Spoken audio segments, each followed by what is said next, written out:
দেখছেন কলকাতা টিভি, ভাস্বতী রয়েছে আপনাদের সঙ্গে। শুরু করছি সংবাদ সারাদিন। দলীয় কর্মসূচি থেকে বিএলওদের হুমকি তৃণমূল নেতার। বৈধ নথি দেওয়ার পরেও যদি নাম বাদ যায় তাহলে আমাদের মতো করে বুঝে নেব, প্রকাশ্যে হুমকি তৃণমূল কাউন্সিলরের স্বামীর। সভা থেকে হুমকি তৃণমূল নেতা পবিত্র দাসের। দলীয় কর্মসূচি থেকে বিএলওদের হুমকি তৃণমূল নেতার। সভা থেকে হুমকি সিউড়ির তৃণমূল নেতা পবিত্র দাসের। বৈধ নথি দেওয়ার পরেও যদি নাম বাদ যায় তাহলে আমাদের মতো করে বুঝে নেব, প্রকাশ্যে হুমকি তৃণমূল কাউন্সিলরের। আমাদের বাড়িতে যখন যাবে বিএলএ তখন কিন্তু ডকুমেন্টস গুলো যেগুলো দেবেন রিসিভ করিয়ে নেবেন। সেই ফর্মটা, যে ফর্ম দুটো দেবে, একটা ফর্ম কিন্তু রিসিভ করে রাখবেন। যে বিএলএ যাবে সরকারি প্রতিনিধি, তার নাম এবং তার ফোন নাম্বার ওটাও রেখে দেবেন। বলবেন, দাদা আমার যদি ভোটার লিস্টে নাম বাদ যায়, আমার সব ডকুমেন্টস দেওয়া সত্ত্বেও আমি ভারতীয় নাগরিক, আমি এই বাংলার নাগরিক, আমার এলাকা এখানে, সেখান থেকে তুমি যদি কোনো তোমার ভুলবশত তুমি যদি কোনো বাদ দিয়ে থাকো, তাহলে তোমার বিরুদ্ধে আমরা কিন্তু যা করার করব। দলীয় কর্মসূচি থেকে বিএলওদের হুমকি দিয়েছেন তৃণমূল নেতা। বৈধ নথি দেওয়ার পরেও যদি নাম বাদ যায় তাহলে আমাদের মতো করে বুঝে নেব। মনা বীরবংশী রয়েছেন ফোন লাইনে। মনা, এ বিষয়ে কি জানা যাচ্ছে? কোন পরিপ্রেক্ষিতে তৃণমূল কাউন্সিলরের স্বামী এভাবে হুমকি দিল প্রকাশ্য সভা থেকে? দেখো, একেবারেই তাই।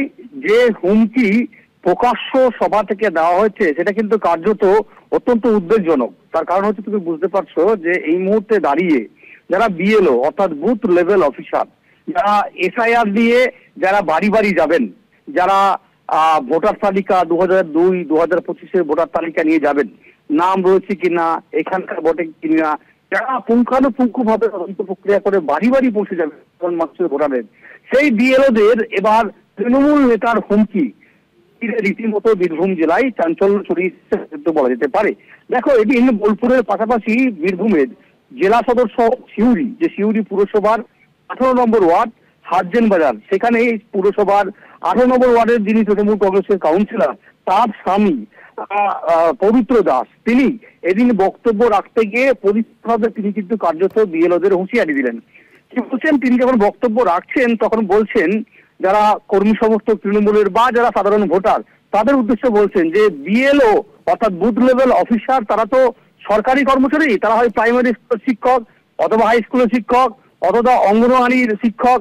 তারা বাড়ি বাড়ি যাবেন, বাড়ি বাড়ি গিয়ে তারা কিন্তু এই এসআইআর পদ্ধতি যে প্রক্রিয়া তারা কিন্তু করবেন। আপনারা যারা সাধারণ ভোটার, যখন বিএলওরা আসবেন তাদেরকে আপনারা বৈধ নথিপত্র দেবেন, জেরক্স কপি দেবেন, এবং অবশ্যই যা যা নথিপত্র দিচ্ছেন সেগুলোর একটা রিসিপ্ট কপি করিয়ে নেবেন, সেটা প্রমাণ স্বরূপ।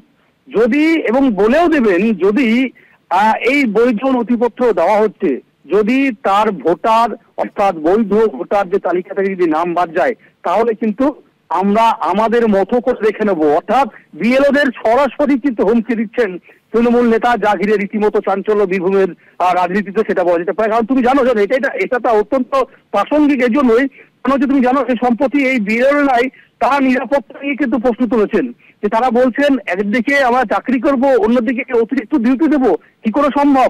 আমাদের নিরাপত্তা কে দেবে? যদি আমাদের উপর যদি চড়া হয় কোন নেতা কর্মীরা, তাদের নিরাপত্তা কে দেবে?